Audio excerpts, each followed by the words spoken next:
Hi guys, நான் உங்கள் வர்ஷா. இந்த சண்டே அண்ட் சாட்டர்டே உங்களை பார்க்குறதுக்காக நான் ஒரு புதுவிதமான ஸ்டோரியோட நான் வந்துட்டேன். ஒன் வீக் எல்லாரும் எப்படி இருக்கீங்க? எல்லாரும் நல்லா இருப்பீங்கன்னு சொல்லிட்டு நான் நம்புகிறேன். இன்னைக்கு நம்ம என்ன ஸ்டோரி பார்க்கலாம் அப்படின்னு சொல்லி பார்த்தீங்கன்னா, எனக்கு தெரிஞ்ச ஒருத்தவங்ககிட்ட நான் யூடியூப் சேனல் ஸ்டார்ட் பண்ணியிருக்கேன் அப்படின்னு சொல்லி நான் சொல்ல ஆரம்பிச்சதுலேருந்து எனக்கு அவங்க அடிக்கடி அந்த சிஸ்டர் சிஸ்டர் நீங்கள் தும்மாஸ் பீச் பற்றி பேசுங்க, தும்மாஸ் பீச் பற்றி பேசுங்க அப்படின்னு சொல்லிட்டு இருந்தாங்க. நான் ஆல்ரெடி யூடியூப் சேனல்ஸில் பார்த்துருக்கேன். தும்மாஸ் பீச் பற்றி நிறைய பேர் ஒவ்வொரு விதமான ஸ்டோரிஸ் சொல்லி அவங்க சைடில் ஆல்ரெடி அதெல்லாம் போட்டு முடிச்சு 2022 லாக்டவுன் பீரியட்லேயே அதெல்லாம் முடிஞ்சிருச்சு. பட் ஏமா அதை நீ இப்போ போடுற அப்படின்னு கேட்டிங்கன்னா, அந்த சிஸ்டர் என்கிட்ட கேட்டுக்கிட்டது, இது ஆல்ரெடி தெரிஞ்சது தான் சிஸ்டர், பட் ஆனால் இது நான் உங்களோட நரேஷனில் கேட்கணும்னு சொல்லிட்டு நினைக்கிறேன் அப்படின்னு சொல்லிட்டு அந்த சிஸ்டர் கேட்டாங்க. ஸோ அவங்களுக்காக தான் இன்னைக்கு நம்ம தும்மாஸ் பீச்சோட ஹிஸ்டரியை பார்க்க போகிறோம். So welcome to our channel.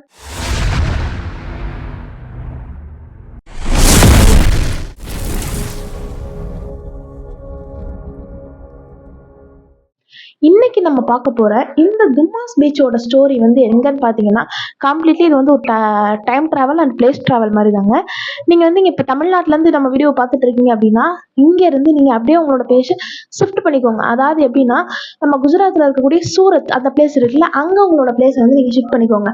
ஏன்னா நீங்கள் அப்படி உங்களோட மைண்ட் செட்டை செட் பண்ணிங்கன்னா தான் இந்த கதையோட ஒரு கேரக்டராக இருந்தால் மட்டும்தான் உங்களுக்கு அந்த பீச்சில் என்ன நடந்திருக்கு அப்படின்னு சொல்லி உங்களால் கிளியராக ஒரு அண்டர்ஸ்டாண்டிங்கும் ஒரு புரிதலுக்கும் வர முடியும். ஸோ இப்போ உங்கள்கிட்ட நான் அந்த கதையை சொல்ல ஆரம்பிக்கிறேன். இப்போ இந்த குஜராத்தில் சூரத்தில் இந்த தும்மாஸ் பீச் நமக்கு லொக்கேட் ஆயிருக்கு. இந்த தும்மாஸ் பீச் எப்படின்னா, இப்போ நமக்கு சென்னையில் மெரினா பீச் இருக்கு, அந்த மாதிரி இது ஒரு பீச் தான். அதாவது எப்படி பார்த்தீங்கன்னா, 6 o'clock வரை இந்த பீச் ரொம்ப ஒரு கோலாகலமாக மக்களால் கொண்டாடப்படக்கூடிய ஒரு வெக்கேஷன் ஸ்பாட்டாக தான் இந்த பர்டிகுலர் பீச்சை மக்கள் பார்த்துட்டு இருக்காங்க. அண்ட் 6 மணிக்கு மேலே போலீஸ் பேட்ரோலில் உள்ளவங்கலாம் உள்ளே என்ட்ரி ஆகுறாங்க. உள்ளே என்ட்ரி ஆகி எல்லாரும் என்ன சொல்றாங்க அப்படின்னு பார்த்தீங்கன்னா, எல்லாரும் 6 மணிக்கு மேலே இங்கே இருக்கக்கூடாது, கிளம்புங்க அப்படின்னு சொல்லிட்டு எல்லாரையும் கொஞ்சம் கொஞ்சமா வெளியேற்ற பார்க்குறாங்க. இதுக்கான ரீசன்ஸ் என்ன சொல்றாங்க அப்படின்னு பார்த்தீங்கன்னா, அமானுஷ்யம் அங்கே அதிக அளவில் நடக்கிறதாகவும், இதுல 2 தரப்பினர் கருத்து சொல்றாங்க. ஒருத்தர் என்ன சொல்றாங்க அப்படின்னா, இந்த பீச்ல அமானுஷ்யங்கள் அதிகமா இருக்கு அது அப்படின்னு சொல்லி ஒரு சிலர் சொல்றாங்க. இன்னொருத்தர் என்ன சொல்றாங்க அப்படின்னு சொல்லி பாத்தீங்கன்னா, இங்க இல்லீகலா சில இது பண்ணக்கூடியவங்க, தட் மீன்ஸ் இந்த கஞ்சா யூஸ் பண்றவங்க, அந்த வேர்ட் நான் யூஸ் பண்ணக்கூடாது, பட் இருந்தாலுமே உங்களுக்கு புரியணும் அப்படின்றதுக்காக நான் சொல்றேன். கஞ்சா பிடிக்கிறவங்க, அதுக்கப்புறம் அந்த தவறான இல்லீகலான பிசினஸ் பண்றவங்க, இவங்க எல்லாமே அந்த பிளேஸை இல்லீகல் ஆக்டிவிட்டிக்காக யூஸ் பண்றதால இதுல அமானுஷ்யம் இருக்குன்னு சொல்லிட்டு அவங்க கட்டி விடுற கட்டுக்கதைகளாகவும் இந்த கதை நம்பப்பட்டு இருக்குதுங்க. சரி, இப்ப நம்ம கதைக்குள்ள என்றாகலாம். இந்த தும்மாஸ் பீச்சோடைய மண்ணு பாத்தீங்க அப்படின்னா ரொம்பவே ஒரு கருப்பு கலர்ல, எல்லா பீச்லயுமே மண் என்ன கலர்ல இருக்கும், அந்த மண் ஒரு லைட் சாண்டிஸ் கலர்ல அந்த மாதிரி இருக்கக்கூடிய மண் இங்க கருப்பு கலர்ல இருக்குன்னு சொல்றாங்க. அதுக்கான காரணம் என்ன அப்படின்னு பாத்தீங்கன்னா, இந்த தும்மாஸ் பீச் ஒரு சுடுகாடா இருந்ததா சொல்லப்படுதுங்க. இந்த சுடுகாட்டுல பாத்தீங்கன்னா பிணங்கள் அதிக அளவுல எரிக்கப்பட்டு அந்த பிணங்களுடைய சாம்பல் மண்ணோட கலக்கப்பட்டு தான் இந்த மண்ணுடைய கலர் இந்த அளவு மாறுச்சு அப்படின்னு சொல்றாங்க. அலையே இல்லாத ஒரு பீச் பார்த்துருக்கீங்களா? அந்த பீச் தான் இந்த நம்ம தும்மாஸ் பீச்சா இருக்கு. ஒரு ஊர்ல ஒருத்தருக்கு பேய் பிடிச்சு கேள்விப்பட்டிருப்போம், பேய் பிடிச்ச வீடு கேள்விப்பட்டிருப்போம். ஆனா ஒரு பீச் மொத்தத்துக்குமே பேய் பிடிச்ச பீச் நம்ம இந்தியால அதை லொக்கேட் ஆயிருக்குன்னு நினைக்கும் போது எனக்கே ரொம்ப பயமா இருக்கு அண்ட் ரொம்ப எக்ஸைட்டடா இருக்கு இதோட கதையை ரீட் பண்றதுக்கு. அண்ட் இதுல ஆன்லைன்ல நிறைய பேர் நிறைய விதமான கதைகள் சொல்லிட்டு இருக்காங்க. அதுல எல்லாருமே நிறைய யூடியூபர்ஸ் அண்ட் நிறைய நான் ஆன்லைன் இ பேப்பர்ஸ் அந்த இதுல படிச்சளவு இதுல என்ன இருக்கு அப்படின்னு சொல்லி பாத்தீங்கன்னா, விக்டர் அப்படின்னு சொல்லப்படக்கூடிய ஒரு பையனோட பர்டிகுலர் ஸ்டோரியை தான் எல்லாருமே இந்த ஹாரர் இன்சிடென்ட்டுக்கு ஒரு ரீசனா சொல்லிட்டு இருக்காங்க. சரி, அந்த கதையை நம்ம ஸ்டார்ட் பண்ண ஆரம்பிக்கலாம். இப்போ இந்த கதை நடக்கிறது நம்மளுடைய குஜராத்ல சூரத்ல அந்த தும்மாஸ் பீச்சில் நடக்குது. தும்மாஸ் பீச்ல ஒரு வழக்கம் என்ன அப்படின்னு பாத்தீங்கன்னா, சாட்டர்டே ஆச்சு அப்படின்னா எல்லாரும் சாட்டர்டே ஒரு சண்டே ஆச்சுன்னா எல்லாருமே ஃபேமிலியோட இங்க இருந்து தும்மாஸ் பீச்சுக்கு போய் மார்னிங்ல இருந்து ஈவினிங் வரையும் ஜாலியா டைம் ஸ்பெண்ட் பண்ணிட்டு வர்றது அவங்களோட ஒரு பர்டிகுலர் வழக்கமா வச்சுட்டு இருந்திருக்காங்க. ஆனா அப்படி பண்ணிட்டு இருக்கும்போது அந்த விக்டர்ன்ற கூடிய அந்த பர்டிகுலர் பையனும் அவங்க ஃபேமிலியோட, அதாவது விக்டரோட வர்றவங்க இப்போ யாருன்னு பாத்தீங்கன்னா, விக்டரோட அப்பா வர்றாங்க, விக்டரோட சித்தப்பா வர்றாங்க அண்ட் விக்டர் 3 பேரும் மெயின் கேரக்டர்ஸ். மித்த எல்லாமே அவங்க ஃபேமிலி மெம்பர்ஸ் எல்லாருமே அந்த பீச்ல சண்டே அதுவும் ஜாலியாக டைம் ஸ்பெண்ட் பண்ணிட்டு இருக்காங்க. அப்படியே அவங்க ஜாலியாக டைம் ஸ்பெண்ட் பண்ணிட்டு இருக்கும்போது அவங்களுக்கு பொழுது சாய சாய சூரியன் அஸ்தமனம் ஆக ஆரம்பிக்குது. 5:30 மணி 6 மணி ஆகுது. எல்லா மக்கள் அங்கே கூட்டமாக ஃபேமிலியோட இருந்தவங்க எல்லாருமே அங்கேருந்து கிளம்ப ஆரம்பிக்கிறாங்க. அப்படி அவங்க எல்லாருமே கிளம்ப ஆரம்பிக்கும் போது போலீஸ் பேட்ரோல் வண்டி உள்ள என்ட்ரி கொடுக்குறாங்க. உள்ள என்ட்ரி கொடுத்து பார்த்தங்க அப்படின்னா இவங்க ஃபேமிலி ஏதோ தேடிட்டு இருக்காங்க. தேடிட்டு இருக்கும்போது என்ன நடந்துச்சு அப்படின்னு சொல்லி பார்த்தீங்கன்னா, அந்த விக்டர்ன்னு சொல்ற அந்த பையனை காணோங்க. அவன் வந்து பஸ்ல வந்து சாரி நம்மளோட துமாஸ் பீச்ல அந்த பையன் வந்து மிஸ் ஆயிட்டான். அந்த மிஸ் ஆன பையனை விக்டருடைய அப்பாவும் விக்டருடைய சித்தப்பாவும் சேர்ந்து தேடிட்டு இருக்காங்க. உங்களுக்கே தெரியும், ஒரு பிள்ளைய காணோம்னா ஒரு பெத்த தாயோட மனசோ பெத்த தகப்பனோட மனசோ எந்த அளவு பாடுபடும் அப்படின்றது. அதே மாதிரிதான் விக்டரோட அப்பா ஒரு பதட்டத்தோட என் பையன் எங்க என் பையன் எங்க அப்படின்னு சொல்லிட்டு ஒரு பதட்டத்தோட விக்டரோட அப்பா வந்து தேடிட்டு இருக்காரு. அப்படி அவர் தேடிட்டு இருக்கக்கூடிய அந்த பர்டிகுலர் பீரியட் ஆஃப் டைம்ல போலீஸ் பேட்ரோல் வண்டி உள்ள என்றாங்க. அதுல வந்து சீனியர் போலீஸ் ஒருத்தர் இருக்காரு. அவர் வந்து என்ன சொல்றாருன்னா, ஏங்க அறிவில்லையா உங்களுக்கு, என்ன பொம்பளை ஆளுலாம் வச்சுட்டு இந்த இடத்துல இருக்கீங்க அப்படின்னு சொல்லிட்டு ஃபர்ஸ்ட் நார்மலா பேச ஆரம்பிச்சிருக்காரு. அதுக்கப்புறம் யோ என்னையா பண்றீங்க, வெளில கிளம்புங்க, 6 மணிக்கு மேலாம் இங்க உங்களுக்கு என்ட்ரி என்னன்னு தெரியாதா, எந்த ஏரியா நீங்க அப்படின்னு சொல்லிட்டு கொஞ்சம் ஹார்ஷா கேட்க ஆரம்பிச்சிருக்காரு. அதுக்கப்புறம் தான் இவங்க சொல்லியிருக்காங்க, சார் நாங்களும் இங்க சூரத்துல உள்ளவங்க தான், இந்த மாதிரி எங்க ஃபேமிலியோட வந்து டைம் ஸ்பெண்ட் பண்ணலாம்னு சொல்லிட்டு வந்தா எங்க பையனை காணோம் சார், அதுக்காக தான் தேடிட்டு இருக்கோம் அப்படின்னு சொல்லியிருக்காங்க. சொன்ன உடனே அந்த போலீஸ் வந்து, நீங்க எதுனாலும் லீகலா போலீஸ் ஸ்டேஷன்ல போய் கம்ப்ளைண்ட் கொடுங்க, 6 மணிக்கு மேல இங்க இருக்கக்கூடாதுன்னா இருக்கக்கூடாதுதான், அவ்வளவுதான் அப்படின்னு சொல்லிட்டு அவரு கொஞ்சம் ஹார்ஷா சொல்றாரு. ஹார்ஷா சொல்றாருன்னு நம்ம சொல்ல முடியாது, அவரோட பாயிண்ட் ஆஃப் வியூவை அவர் வந்து எக்ஸ்பிளைன் பண்றாரு. பட் ஆனா பிரிட்டோவோட அப்பாவும் சித்தப்பாவும் இருந்துகிட்டு என்ன சொல்றாங்க அப்படின்னு பாத்தீங்கன்னா, ஏங்க எங்க பையன் இல்லாமலாம் எங்களால வீட்டுக்கு போக முடியாதுங்க, அவன் இங்கதான் இருக்கா, எங்களுக்கு வந்து நாங்க தேடிட்டு தான் போகணும்னு சொல்லிட்டு இங்கே ஒத்த கால இங்கே 2 பேரும் வந்து நின்னுட்டாங்க. அந்த போலீஸ் வந்து கொஞ்சம் மனசு இலகி, சரி ஓகே, நான் 1 hour இந்த ஏரியா ஃபுல்லா பேட்ரோல் போயிட்டு சுத்திட்டு ஐ மீன் பேட்ரோல் ரோந்து வேலை பார்த்துட்டு நான் வருவேன், நான் வந்துட்டு 1 hour தான் டைம், அந்த 1 hourக்குள்ள உங்க பையன் கிடைச்சானா நீங்க கூட்டிட்டு இங்க இருந்து கிளம்பிடுங்க. இன்கேஸ் 1 hourக்குள்ள அவன் உங்களுக்கு கிடைக்கல அப்படின்னா நீங்க வந்துட்டு போலீஸ் ஸ்டேஷன்ல ஃபர்தரா கம்ப்ளைண்ட் பண்ணலாம், அதுக்கப்புறம் நீங்க இருக்கக்கூடாது. அதுக்கப்புறம் நான் இன்னொரு கண்டிஷனும் சொல்றேன், இங்க நீங்களும் நீங்கன்னா விக்டரோட அப்பாவும் விக்டரோட சித்தப்பாவும் மட்டும்தான் இருக்கணும், மித்தபடி உங்க ஃபேமிலி மெம்பர்ஸ் யாருமே இருக்கக்கூடாது அப்படின்னு சொல்லிட்டு அவர் அமுச்சிட்டாருங்க. அவர் அப்படி அமுச்சு விட்டுட்டு அவருமே வந்து பேட்ரோல் வேலையை அந்த ரோந்து வேலையை பார்க்கறதுக்கு போயிட்டாரு, கூட ஒரு போலீஸ் கான்ஸ்டபிள். இப்போ நமக்கு துமாஸ் பீச்ல இருக்கிறவங்க 3 பேர். ஒருத்தர் வந்து விக்டரோட அப்பா, விக்டரோட சித்தப்பா அண்ட் அந்த போலீஸ் கான்ஸ்டபிள். இவங்க எல்லாருமே ரொம்ப அப்படியே எப்படி சொல்றது, தேடிட்டே இருக்காங்க அந்த பீச்ல. ஒரு 15 minutes எல்லாருமே சேர்ந்து அந்த பீச்ல வந்துட்டு விக்டரை தேடிட்டே இருக்காங்க. தேடிட்டே இருக்கும்போது அது அவ்வளோ பெரிய பீச்சுன்னும் போது இப்போ விக்டரோட அப்பா என்ன சொல்றாருன்னா, நம்ம 3 பேரும் ஒண்ணா அந்த வேலையாவது ஆளுக்கு ஒரு பக்கம் பிரிஞ்சு போய் நான் இந்த சைடு போறேன், நீங்களும் விக்டரோட சித்தப்பா வந்து இந்த பக்கம் போய் தேடுங்க அப்படின்னு சொல்லிட்டு அவங்க 2 பேரையும் தேட விட்டுருக்காருங்க. அவர் அந்த மாதிரி தேட விட்டுட்டு இருக்கும்போது ஒரு பர்டிகுலர் பிளேஸ்ல வந்துட்டு அதாவது எப்படி சொல்றேன்னா, நம்ம இந்த சென்னை ஈசிஆர் சைடெல்லாம் பார்த்தீங்கன்னா உங்களுக்கு தெரியும், மரங்கள் அடர்ந்து போய் அந்த சைடே வந்து ரொம்ப ஒரு மாதிரி நல்லா பச்சை பசுமையா அப்படி இருக்கும். அந்த மாதிரி அந்த பீச்சுக்கு துமாஸ் பீச்சுக்கு பக்கத்துல அந்த மாதிரி உங்களுக்கு இருக்கு. அந்த மாதிரி இருக்கக்கூடிய அந்த புதர் பக்கத்துல இருந்து ஒரு சவுண்டு கேக்குது. யாரோடைய சவுண்டு அப்படின்னு கேட்டீங்கன்னா, நம்ம விக்டரோட சவுண்டு கேக்குது. அப்பா அப்பா நான் கூப்பிடுற மாதிரி சவுண்டு அப்பா அப்பான்னு இந்த எப்படின்னா இந்த குழந்தைங்க பயந்துட்டாங்கன்னா ஒரு மாதிரி கூப்பிடுவாங்கல்ல, அப்பா அப்பா அப்படின்னு சொல்லிட்டு கூப்பிடுவாங்கல்ல, அந்த மாதிரி ஒரு பயந்த ஒரு சவுண்டு விக்டரோட அப்பா கேக்குது. விக்டரோட அப்பா கன்ஃபார்ம் பண்ணிட்டாரு, நம்ம ஓகே நம்ம பையன் இங்கதான் இருக்கான் அப்படின்னு சொல்லிட்டு அவங்க சித்தப்பாக்கு இன்ஃபார்ம் பண்ணலான்னு பார்த்தா அவரும் போலீஸும் ஆப்போசிட் சைட்ல தேடிட்டு இருக்காங்க.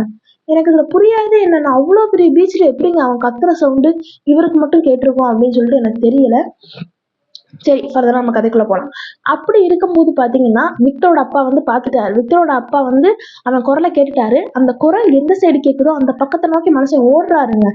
தலை தெறிக்க கீழே விழுந்து பையனை பார்த்தே ஆகணும் அப்படின்ற ஒரு இதோட பார்த்து எப்படியாவது நம்ம என்ன மாட்டிருந்தாலும் கூட்டிட்டு வந்துடணும் அப்படின்னு சொல்லிட்டு ஓடுறாருங்க. அவருக்கு வந்து அவர் வந்து உள்ளூர்காரர் தான், சூரத்காரர் தான், அவருக்கு இங்க நடக்கிற அமானுஷம் எல்லாமே அவருக்கு தெரியும். தெரிஞ்சும் அந்த அப்பா பாசம் அப்படின்ற ஒண்ணு அவர் கண்ணை மறைச்சு வேகமா ஓடுறாங்க விக்டரை கூப்பிடுறதுக்கு. பாத்தீங்கன்னா ஓடிட்டே இருக்காரு, தூரம் தான் அதிகமாகுதே தவிர விக்டர் ஆனா வந்து விக்டர் கத்துற சவுண்ட் அவருக்கு சுத்தி சுத்தி சுத்தி சுத்தி கேக்குது. ஆனா விக்டர் வந்து கண்ணிலே படல. அதுக்கப்புறம் கொஞ்ச நேரத்துல விக்டர் எங்கப்பா இருக்கு, அப்பா வந்துட்டேன்ப்பா அப்படின்னு சொல்லி அவர் ஒரு சவுண்ட் கொடுத்த உடனே விக்டருடைய குரல் வந்து அழுகிற குரல் மாதிரி மாறுதுங்க. அழுகிற குரல் மாதிரி மாறினோடனே விக்டர் அழுகாதப்பா, அவர் வந்து விக்டர் தான் முடிவே பண்ணிட்டாரு. அப்பா அழுகாதப்பா, விக்டர் அழுகாதப்பா, அப்பா வந்துட்டேன் வந்துட்டேன் அப்படின்னு சொல்லி சொல்றாரு. அப்படி சொல்லும்போது அழுதுகிட்டு இருந்த விக்டரோட குரல் அந்த ஃபிரிக்ஷன் ஆஃப் செகண்ட்ல ஒரு பொண்ணு அழுதாங்கன்னா அவங்க குரல் எப்படி இருக்கும், ஒரு பொண்ணு ஏதோ ரொம்ப ஒரு சோகத்துல உட்காந்து அழுகுறாங்க, அப்படி அழுதாங்கன்னா அவங்களோட வாய்ஸ் எப்படி இருக்கும், அந்த மாதிரி ஒரு சவுண்ட்ல வந்துட்டு அந்த பொண்ணு அழுகுது. இவருக்கு வந்து அப்பயே ஒண்ணும் தென்படல. அப்படியே யோசிக்கிறாரு, நின்னு அப்படியே என்ன நடக்குதுன்னு தெரியாம புரியாம நிக்கிறாரு. அடுத்த ஒரு கொஞ்ச நேரத்துல ஒரு மேல் வாய்ஸ் கேக்குது, ஒரு ஜென்ஸோட வாய்ஸ் கேக்குது.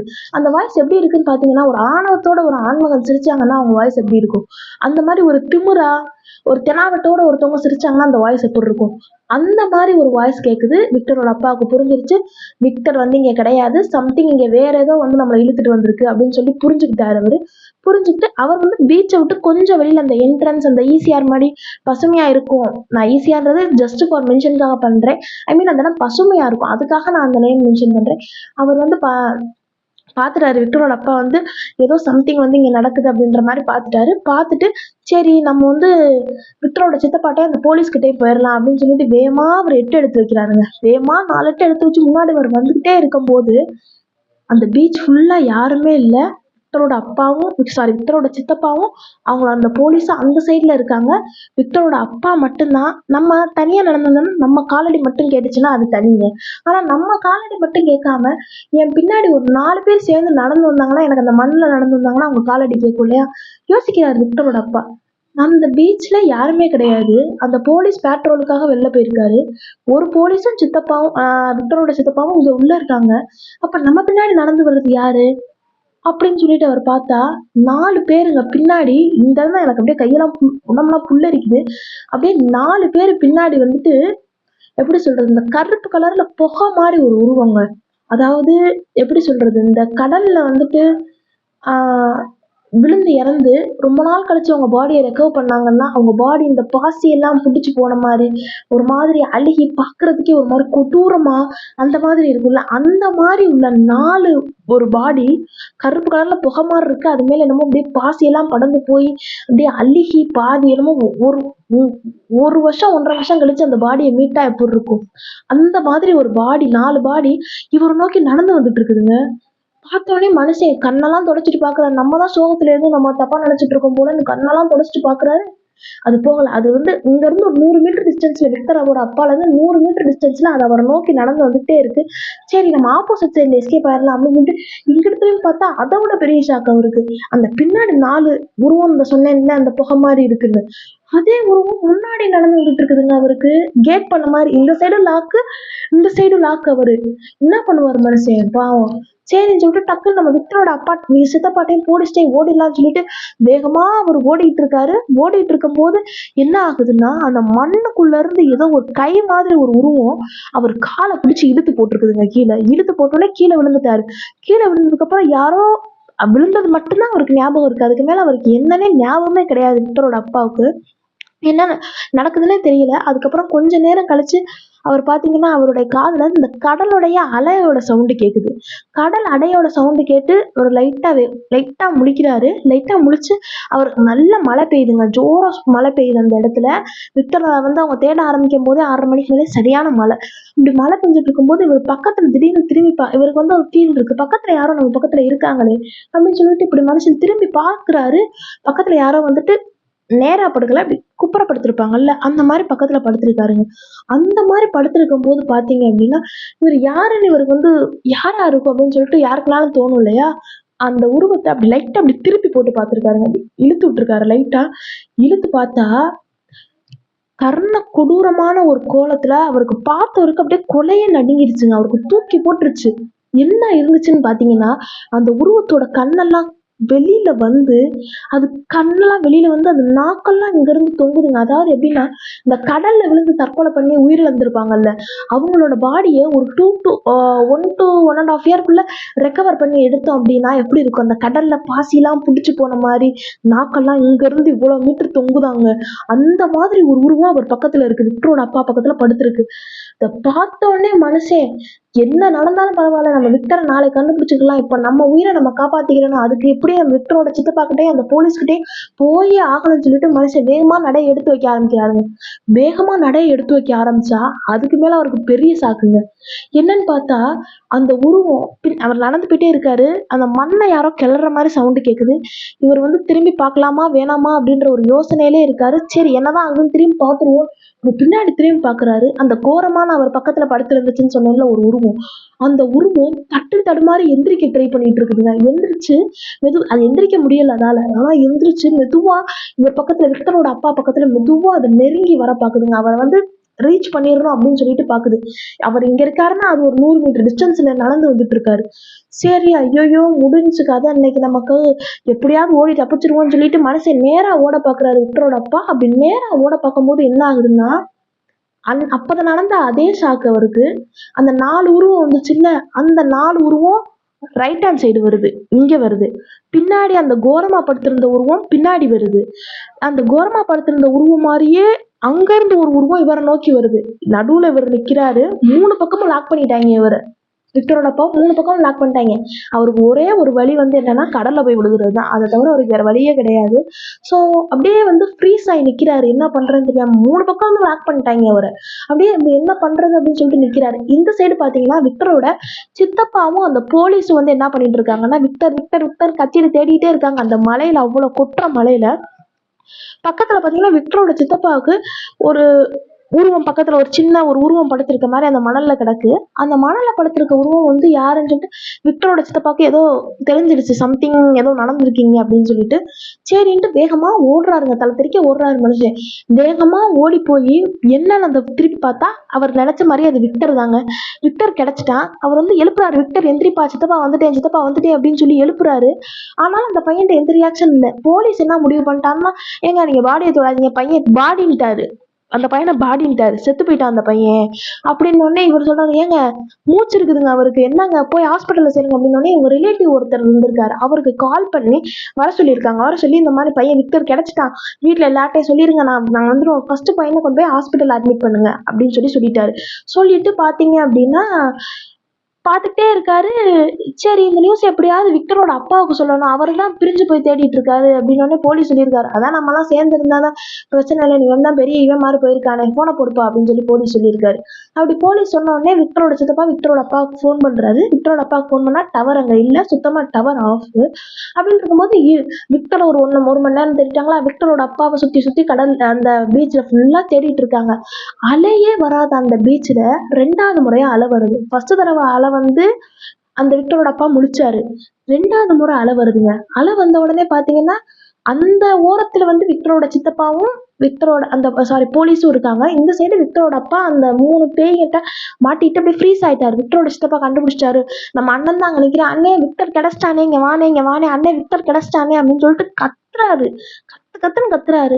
ஆனா அவர் ஃப்ரீஸ் ஆகி நிக்கிறத பார்த்துட்டு அந்த போலீஸ் வேகமா போய் பிடிங்க, அவர் ஏதோ பார்த்திருக்காரு அப்படின்னு சொல்லிட்டு வேகமா ஓடுறாங்க. அங்க 2 பேரும் வேகமா ஓடி என்ன ஆகுதுன்னு பாத்தீங்கன்னா, அப்படியே வேகமா ஓடிட்டு இருக்காங்க. பக்கத்துல ரீச் ஆக போறாங்க. பக்கத்துல ரீச் ஆகும்போது அவ்வளவு பெரிய அலை. அந்த பீச்ல இதுவரை அலையே வந்தது கிடையாது. ஆனா அப்படி ஒரு அலை வந்து விக்டரோட அப்பாவை உள்ள இழுத்துட்டு போயிடுச்சுங்க. உள்ள இழுத்துட்டு போன உடனே விக்டரோட சித்தப்பாக்கு என்ன பண்றதுன்னே தெரியல. அவர் என்ன பண்ணிட்டாரு, கொஞ்ச தூரம் தானே இழுத்துட்டு போயிருக்கு, நம்ம போய் பிடிச்சிடலாம், தூக்கிட்டு வந்துடலாம் அப்படின்னு சொல்லிட்டு வேகமா கடலுக்குள்ள இறங்கிட்டாருங்க. கடல்ல அவரோட இடுப்பு மூங்குறல உள்ள இறங்கிட்டாரு. உள்ள இறங்கவுடனே அந்த போலீஸ்காரர் என்ன பண்றாருன்னு பார்த்தா, அவர் வந்து ஐயோ ஏற்கனவே இது வேற தேவையில்லாத பிரச்சனை ஆயிருங்க, அது இருக்கு இது இருக்குன்னு வேற சொல்லிட்டு இருக்காங்க, தேவையில்லாத பிரச்சனை ஆயிரும். விக்டரோட சித்தப்பாவை தலைமுடியை பிடிச்சி இழுத்துட்டு வந்துட்டாரு. இழுத்துட்டு வந்த உடனே பாத்தீங்கன்னா விக்டரோட அப்பா பாடி கிடைக்கவே இல்லைங்க. உள்ள போனதுதான். விக்டருக்கு ஒண்ணுமே ஆகல. விக்டரோட அப்பாவுக்கு தான் வந்து உள்ள போனவராகவே தான் இருக்காரு. இன்னும் அவருடைய பாடி கிடைக்கல. இதுதான் அந்த துமாஸ் பீச்சில் நடந்த ஒரு ஹாண்டடான இன்சிடென்ட்டுக்கு ரீசன் சொல்லிட்டு இன்ன வரைக்கும் நம்பப்பட்டு இருக்கு. இன்டர்நெட்ஸ்ல இதை பத்தி தான் அதிக அளவுல பேசிட்டு இருக்காங்க.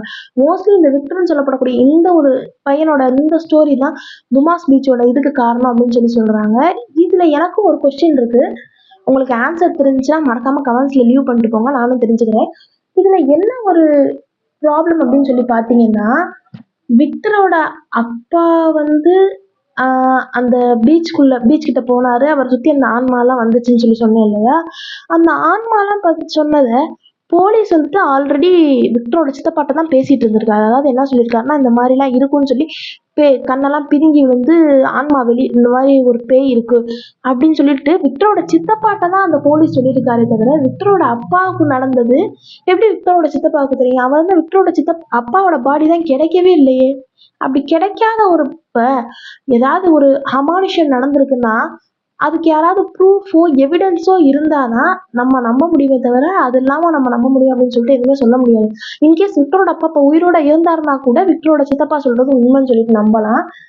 எனக்கு தெரிஞ்சு இது மோஸ்ட்லி கட்டுக்கதையாக இருக்கிறதுக்கான வாய்ப்புகளும் அதிக அளவில் இருக்குது. இது வந்து எப்படி சொல்கிறது, பேய் பிசாசு அப்படின்றத தாண்டி இல்லீகல் ஆக்டிவிட்டீஸ்க்கு அதிக அளவில் யூஸ் பண்ணுறாங்க அப்படின்னு தான் மக்கள் அதிக அளவில் சொல்லிட்டு இருக்காங்க. ஏங்க எதனால நம்ம வந்து பட் நம்ம கேட்குறதுக்கு இன்ட்ரெஸ்டிங்காக இருக்குது. ஒரு இந்தியாவில் ஒரு பீச்சே வந்து பேய் பிடிச்ச ஒரு பீச் இருக்கா அப்படின்னு சொல்லிட்டு கேட்குறதுக்கு நமக்கு செம்மையாக இன்ட்ரெஸ்டிங்காக இருந்துச்சு அப்படின்னு தான் நான் நம்புகிறேன். ஸோ இந்த மாதிரி ஒரு பீச்சில் நீங்கள் மாட்டிக்கிட்டீங்கனாலோ அல்லது நீங்கள் போய் எக்ஸ்ப்ளோர் பண்ணணும்னு நினச்சிங்கனாலோ என்ன பண்ணுவீங்க? இன்கேஸ் நீங்கள் தனியாக மாட்டிக்கிட்டீங்கன்னா இந்த பீச்சில் என்ன பண்ணுவீங்க அப்படின்றத கமெண்ட்ஸில் எனக்கு லீவ் பண்ணிட்டு நம்ம சேனலை சப்ஸ்கிரைப் பண்ணிடுங்க. பக்கத்தில் இருக்க பெல் ஐக்கானை கிளிக் பண்ணி ஆல்னு செலக்ட் பண்ணிட்டீங்கன்னா நான் அப்டேட் பண்ணுற எல்லா வீடியோஸும் உங்களுக்கு மறக்காமல் வந்து சேரும். ஸோ நெக்ஸ்ட் வீக் இதே மாதிரி ஒரு வேறு லெவலில் ஹாரர் இன்சிடென்ட்டோட உங்களை நான் மீட் பண்ணுறேன். அண்ட் இது போல் உங்களுக்கு ஏதாவது ஒரு ஹாரர் இன்சிடென்ட் நடந்திருந்தா அதை நீங்கள் என்கிட்ட ஷேர் பண்ணணும்னு நினச்சிங்கன்னா harnivarsha55@gmail.com நான் என்னோட மெயில் ஐடி எங்கேயாவது கொடுக்குறேன். என்னோட மெயிலில் வந்து நீங்கள் ஷேர் பண்ணலாம். ஸோ நெக்ஸ்ட் ஒரு இன்ட்ரெஸ்டான வீடியோவில் உங்களை சந்திக்கும் வரை உங்களிடமிருந்து விடைபெறுவது உங்கள் வர்ஷா. Stay tune guys.